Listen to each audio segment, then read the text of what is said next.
बहुत समय पहले की बात है। सतयुग में एक अत्यंत शक्तिशाली असुर राजा था, हिरण्यकशिपु। उसने कठोर तपस्या करके ब्रह्मा जी से वरदान प्राप्त किया था। उसने वरदान मांगा था कि न वह किसी मनुष्य से मरे, न किसी पशु से, न दिन में, न रात में, न घर के अंदर, न बाहर, न किसी अस्त्र से, न शस्त्र से। इस वरदान के कारण वह स्वयं को अजेय समझने लगा। उसका घमंड इतना बढ़ गया कि उसने पूरे राज्य में यह आदेश दे दिया कि कोई भी भगवान की पूजा नहीं करेगा, सभी उसकी ही पूजा करेंगे। लेकिन उसी राजा का एक छोटा सा बेटा था, प्रहलाद। प्रहलाद बचपन से ही भगवान विष्णु के परम भक्त थे। वह हर समय नारायण नारायण का जाप करते रहते। जब हिरण्यकशिपु को यह पता चला, तो वह क्रोधित हो उठा।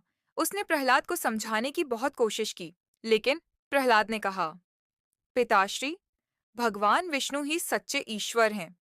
मैं उनकी ही भक्ति करूंगा। राजा का क्रोध और बढ़ गया। उसने अपने ही पुत्र को मारने के कई प्रयास किए। कभी उसे ऊंचे पर्वत से गिराया गया, कभी जहरीले सांपों के बीच डाला गया, कभी हाथियों से कुचलवाने की कोशिश की गई। लेकिन हर बार भगवान विष्णु की कृपा से प्रहलाद सुरक्षित बच जाते। अब हिरण्यकशिपु ने अपनी बहन होलिका को बुलाया। होलिका को वरदान था कि अग्नि उसे जला नहीं सकती।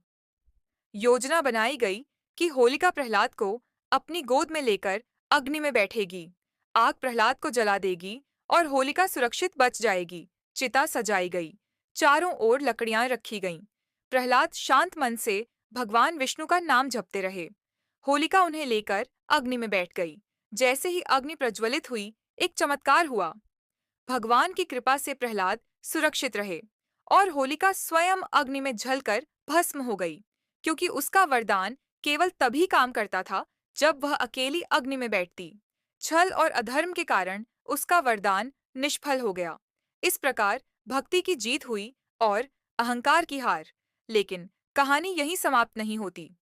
जब हिरण्यकशिपु ने देखा कि उसका पुत्र फिर बच गया, तो वह क्रोध में प्रहलाद से बोला, कहाँ है तेरा भगवान? क्या वह इस खंभे में भी है?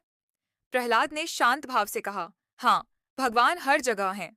तभी अचानक खंभे से भयंकर गर्जना हुई और भगवान विष्णु ने नरसिंह अवतार लिया। आधा मनुष्य, आधा सिंह। उन्होंने संध्या समय राजमहल की दहलीज पर, न अंदर, न बाहर, न दिन, न रात, अपने नखों से हिरण्यकशिपु का अंत किया। इस प्रकार ब्रह्मा के वरदान की हर शर्त पूरी हुई। इसी घटना की याद में होलिका दहन किया जाता है। हर वर्ष फाल्गुन मास की पूर्णिमा को लोग अग्नि जलाकर बुराई पर अच्छाई की जीत का उत्सव मनाते हैं। अगले दिन रंगों की होली खेली जाती है, जो प्रेम, आनंद और भाईचारे का प्रतीक है।